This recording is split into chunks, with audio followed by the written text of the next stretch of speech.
क्या पहचान है? पहले आप बाबा को क्या मानते थे, कब से? विस्तार से। सत्य सनातन धर्म सूचि वेद विहित अभिराम संत सती आचार्य गण वंदौ बारंबार। साईं बाबा की जय हो। मेरा नाम आचार्य अजय गौतम, मैं लाल बहादुर राष्ट्रीय संस्कृत विद्यापीठ का स्कॉलर और इसके अलावा पौरोहित्य का मैं कार्य करता हूँ। और बाबा के सबसे पहले दर्शन करने में 1995 के अंदर अपने एक दोस्त के साथ आया था। उस वक्त एक छोटा सा गांव हुआ करता था, बॉम्बे से बसें चला करती थी। उस वक्त मैं पहली बार दर्शन करने के लिए आया था।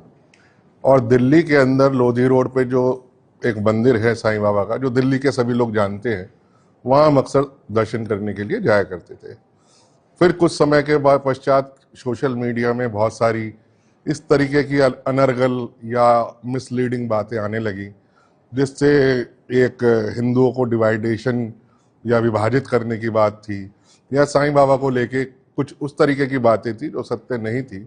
और उन सब बातों को सुन के बहुत सारे लोग भ्रमित हुए या बहुत सारे लोग थोड़ा सा रास्ते से अलग चले गए। उनमें से एक मैं भी था। मैंने भी काफ़ी ऐसा जो सोशल मीडिया में कई बार प्रचारित और प्रसारित किया गया, पिक्चरें दिखाई गई, टेक्स्ट दिखाए गए या कई टीवी में डॉक्यूमेंट्रीज दिखाई गई, तो उनसे कई बार प्रभावित होकर मैंने भी साईं बाबा के विरुद्ध एक रास्ता अख्तियार किया और उनके खिलाफ कुछ ऐसे शब्द बोले जो साईं भक्तों की भावना को आहत किया, साईं भक्तों को ठेस पहुंची, जिसके लिए मुझे दिल से खेद है।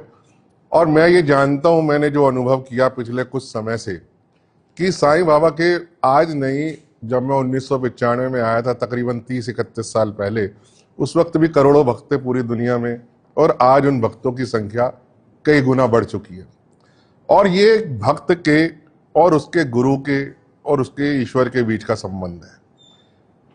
किसी व्यक्ति की साईं बाबा के प्रति क्या निष्ठा है, उनके चमत्कारों में, उनकी सीख में, उनकी श्रद्धा में, उनकी सबूरी में, सबका मालिक एक में, जो भी उनकी श्रद्धा है, ये एक भक्त का और उसके गुरु का, उसके ईश्वर के बीच का रिश्ता है।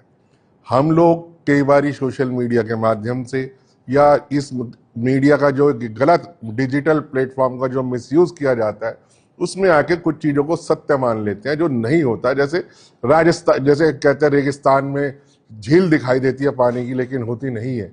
इसी तरीके से एक मृगरीचा शब्द है, मृगरीचा में आके मुझे भी कई चीजें ऐसी थी जो मुझे बाद में जाके लगा कि जो मैंने बोला बाबा के खिलाफ वो सही नहीं था, त्रुटि थी उसके अंदर, और मेरी बातों से बाबा के भक्तों को ठेस भी पहुंची। इसके लिए मैं बिल्कुल दिल की गहराइयों से खेद प्रकट करता हूँ, सभी साईं भक्तों को लेके, शिरडी साईं संस्थान को लेके, हमारे अध्यक्ष जी को लेके, हमारे कमलकर साहब, कोते साहब को लेके, हमारे जयकर साहब को लेके, जितने भी लोग हैं, हमने सबने बैठ के एक प्रयास किया कि विवाद को हल निकाला जाए, जो गलत फहमियां लोगों के मन में है वो दूर करी जाए।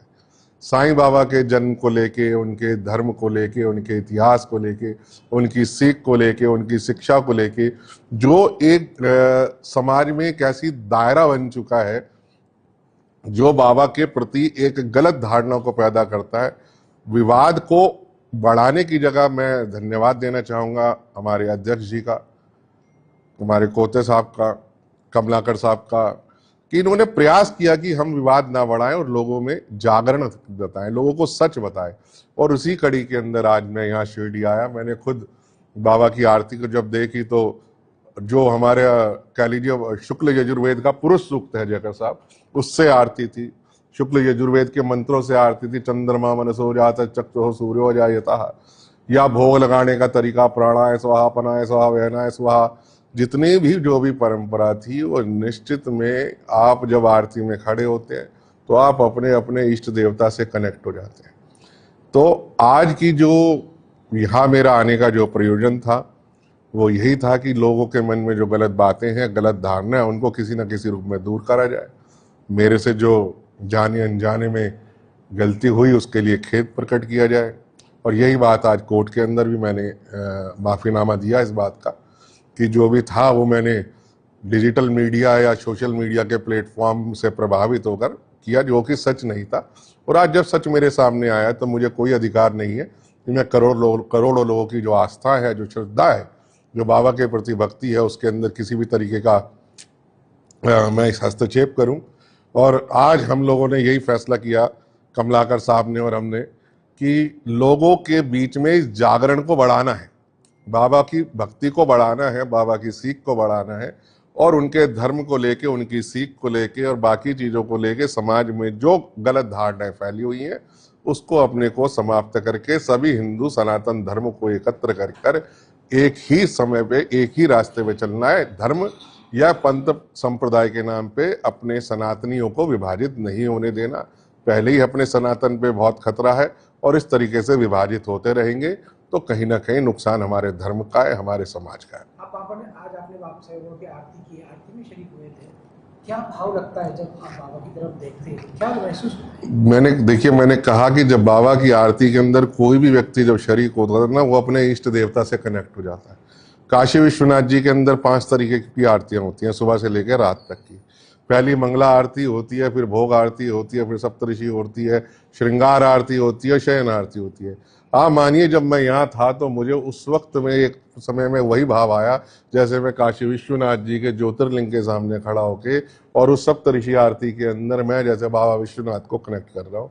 वो वास्तव में जो आरती है वो इतनी बढ़िया, इतनी मधुर, आपको अपने आप से जोड़ने वाली और आपको अपने इष्ट से जोड़ने वाली आरती है, जो निश्चित तौर पे, मुझे मराठी नहीं आती लेकिन मैं आरती के लिए मराठी सीखूंगा इस बात को लेके, ताकि मैं आरती पढ़ पाऊँ और आरती को सीख पाऊँ या याद कर पाऊँ। तो ये एक बहुत अच्छी बात है कि, और जैसे मैंने काकड़ आरती के बारे में सुना, सुदर्शन न्यूज़ पर लगातार आरती आती हैं और कमलाकर साहब से तो भेजते ही रहते हैं। तो कहने का प्रयास यही है कि बाबा के जो करोड़ों भक्त हैं और बाबा की जो सीख है, बाबा ने जिस तरीके से सरलता दी है, सुगमता दी है, सहनशीलता दी है बाकी के मंदिरों में और इस मंदिरों में, जो मैं एक चर्चा कर रहा था रास्ते में, वो ये था कि बाकी के मंदिरों में जब हम जाते हैं तो देखते हैं कि वहाँ पूजन को लेके, प्रसाद को लेके या बाकी चीज़ों को लेके क्लिष्टता है, थोड़ी टफनेस है। यहाँ व्यक्ति के पास फूल है, फल है, धूपबत्ती है, अगरबत्ती है, जो उसके पास है वो आता है, वो श्रद्धा से चढ़ा देता है और वही उसकी सरलता और उसे जोड़ने का जो सबसे बड़ा साधन है और माध्यम है वही है कि सरलता है। यहाँ जो साईं बाबा के जितने भी मंदिर हैं, जितने भी विग्रह हैं, उसमें जब भी कोई कह लीजिए भक्त आएगा तो उसको कोई क्लिष्टता नहीं मिलेगी, टफनेस नहीं मिलेगी। वो आएगा अपना जो उसके पास है, कुछ भी नहीं होगा तो हाथ जोड़ के कहते हैं ना, प्रार्थना पूर्वकम नमस्कारम समर्पयामि, वो उतना भी कर लेगा तो भी बहुत है। तो मेरा यही मानना है कि समाज के अंदर डिजिटल मीडिया का दुष्प्रचार और दुरुपयोग करके जिस प्रकार से साईं बाबा के धर्म इत्यादि को लेके बहुत सारी हजारों भ्रांतियां फैली हुई हैं, उन सबको एक साथ मिलकर दूर करने का हमें प्रयास करना चाहिए। मैं पुनः साधुवाद देता हूं हमारे अध्यक्ष जी का, कमलाकर साहब का और जयकर साहब का, कि इन्होंने इस बारे में सोचा कि विवाद को ना बढ़ा के हमें साईं बाबा की जो सीख है, श्रद्धा और सबूरी की और क्षमा की, उसको आगे बढ़ाना है और सबको एक ही दिशा में काम करना है।